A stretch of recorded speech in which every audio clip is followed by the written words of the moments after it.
that every single woman who was in the Olympic final in Paris for 2024, all of them who ran in 100 have opened up their season by now, except Sha'Carri. At least all the ones who actually plan on competing this year. And Sha'Carri chose to do it at the Tokyo Golden Grand Prix. That's over in Japan. So I stayed up incredibly early in the morning because I wanted to see the race. And it did not go the way I thought it would. So I'm going to paint the picture. As far as the race itself goes, you have to understand that in the field, you have Sha'Carri Richardson, who is a world champion from 2023. And this track in Japan, is going to be where the world championships for 2025 are going to be run. So technically speaking, she's opening her season where she's supposed to, maybe you could say conclude it, but certainly where the biggest moment of the year is supposed to end. Same exact place. Now, if you ask me, the Olympic Games, that's what's in most people's minds. But the World Championships are technically a separate event. So Sha'Carri is the defending champion.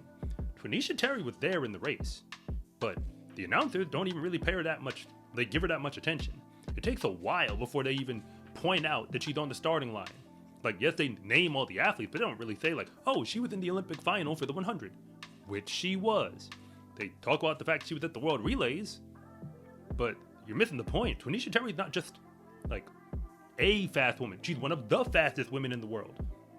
I digress. This was the Sha'Carri Richardson show. When the broadcast opened up, remember this is an international broadcast. Like, this is not like American announcers. The first thing that they say about this Golden Grand Prix event is like the first thing they ever tell us is Sha'Carri Richardson's going to be here. She is going to run the 100. And then I'm now going to say the last part. Not one woman in the field who runs this 100, like who's lining up to run it, has a PR faster than 11.2. Not one of them. So yes, Sha'Carri Richardson was supposed to win, and no, that is not what happened. The gun goes off, and Sha'Carri Richardson did not have the best start, which we've seen in the past, but I just waited for her to, turn it on, and at least, get to the front of the pack. And that's not what happened. Not even a little bit. Twanisha Terry made a good move, but by the time it was over, Bree Rizzo of Australia, hey, I'm not making this up. She's the one who got the victory. They were running into a slight headwind. The times weren't particularly fast, like not even at all. But if you forget about the clock for a moment, we can now say that the season opening race is done. And the real question after what we just witnessed is, what does it actually mean? Well, there's actually two ways to take it. So I'm first going to say it this way. If you're asking the question, should we be concerned? Should we be worried about Sha'Carri? Not really, but like I said, there's two ways to take this. The first way is, I think, the prevailing narrative. Sha'Carri Richardson really only has to run in one meet this year. It's the World Championship meet. And because she won the World Championship in the 100 in 2023, she technically doesn't even have to qualify at the USA Trials. It just is what it is. Now, I'm going to say this. Getting a bye to the Worlds is, some people say it's a blessing, but it could also be a curse. And I'm going to use an actual reference point. Look at Fred Curley in 2023. Because he had a bye to the Worlds, and then did not perform well when he got there. Just saying. I actually think that running at the trials, or running at the USA Championship, or whatever you want to call it, is a pretty good preparation competitively for going out there at the world stage. Makes sense, because we have a whole bunch of fast runners for you to have to eliminate just to get out there. But it is what it is. She's going to show up. Every other race that we have, and again, this is just the way the system is set up. All of these are scrimmages. So no, they really don't matter at all. This was just her getting her feet wet, and you could say this is her first race of the year. But because Sha'Carri doesn't run all that much, like any athlete who I see in that category, I'm going to stand on this point. If you don't run that much, every race you run takes on a whole lot more significance. But if you're new here, I want to say thank you for even making it this far into the video. And I'm Coach Rob, and if you really want to know what's going on with the fastest athletes in the world, then you are in the right place. And if anything that I say actually connects with you, it is always greatly appreciated if you would please like and subscribe. But if I don't, Just let me know in the comment section, because I try to read them all. So now, that's one way to take it. And even with that, I'm going to refer to some past notes. In 2024, granted she was opening up in 200s, Sha'Carri wasn't looking like she was in anywhere near top form. Not even just about the clock, but again, she was losing races. We all know that later on in the year, she certainly cranked it on. And she started showing the top speeds, certainly by USA trials, that we all know she's capable of. Doing things that very few women in the world have even a prayer of doing, like to actually keep up with her. So all of that is there. But on the other end, the other end of the spectrum, Sha'Carri is going to have to show up at the World Championship. And anything less than winning a gold medal in the 100, let's assume that she doesn't win the 200 meter gold. She might get a medal like she did in the past, but let's just assume she won't win the 200 meter gold for the moment. Which, maybe that's not a safe assumption because she has the talent. But as far as the 100, which is clearly her best event, we are expecting her to win. That is the prevailing narrative. Of course there are other women who can do it. Of course Julian Alford is going to have a whole lot to say about it. But the standard that has been set by herself, by what she's accomplished, is to win the gold at the Worlds. So when you open your season, you're supposed to perform competitively. Specifically when you're in a field that doesn't have the talent on the numbers. Sha'Carri Richardson's PR in the 100 is 10.65 seconds. And that within a World Championship final.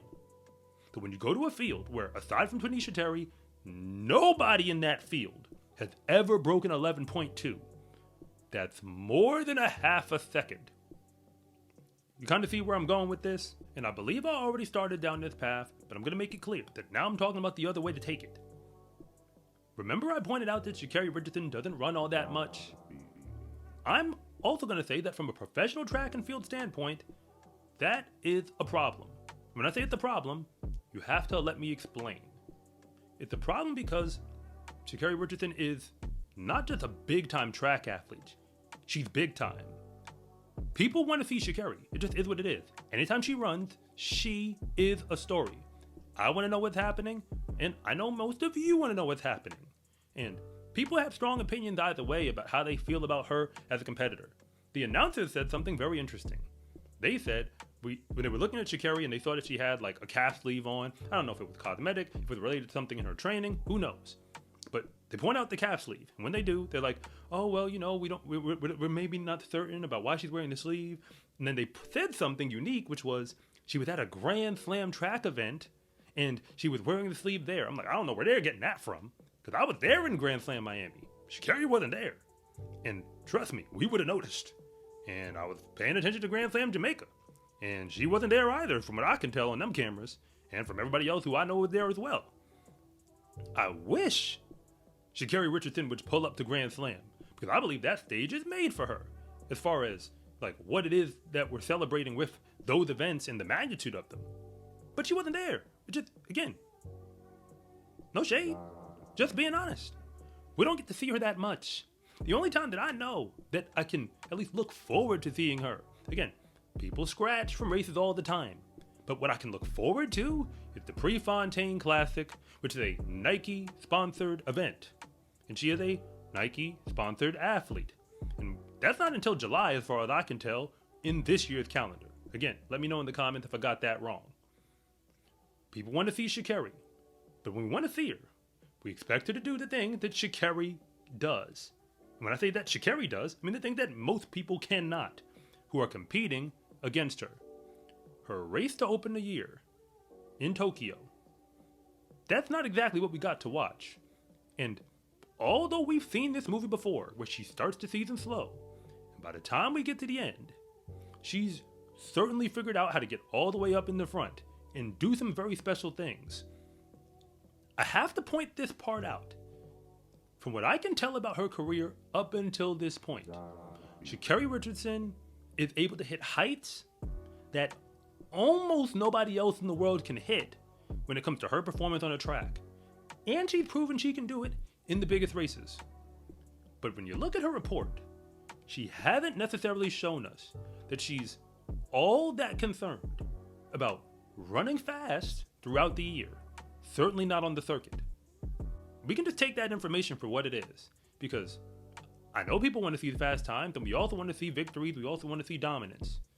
I mean, when we think about the greatest sprinters, generally we see them out in front. We see them out in front consistently. It's not like we see them lose races here, lose races there, lose races here, lose races there, and then they win in the big race. And hey, that might be how it is, because like even when she won the world championship that year, Sha'Carri Richardson technically wasn't even supposed to make the final. Like, she almost didn't make it. She was the last qualifier to get to the final and then win the world. Simply, like, if she doesn't make that final, like, something switches around, the narrative on her career is entirely different. Just saying. But because she does, and then wins it, now she is the defending champion, and that is the standard she will be evaluated on from this point going forward. She's opened up the season on the same track, but she's not going to be evaluated based off of this loss. She's going to have to come back to that exact same place. And when she does, she's going to have to win when the entire world is watching, because that moment is truly when greatness will be judged. In the sport of track and field, race day is honestly the easy part, because all of the real work gets put in when nobody is watching. When you wear every day is training day gear, you can let the whole world know that your success in competition is not an accident. Order yours at scarecruiting.com/shop or use the link in the description below, and it always comes with free shipping. It's a huge support to me and this channel, so I can continue to make you more content like this. And remember, it is always greatly appreciated if you would please like and subscribe.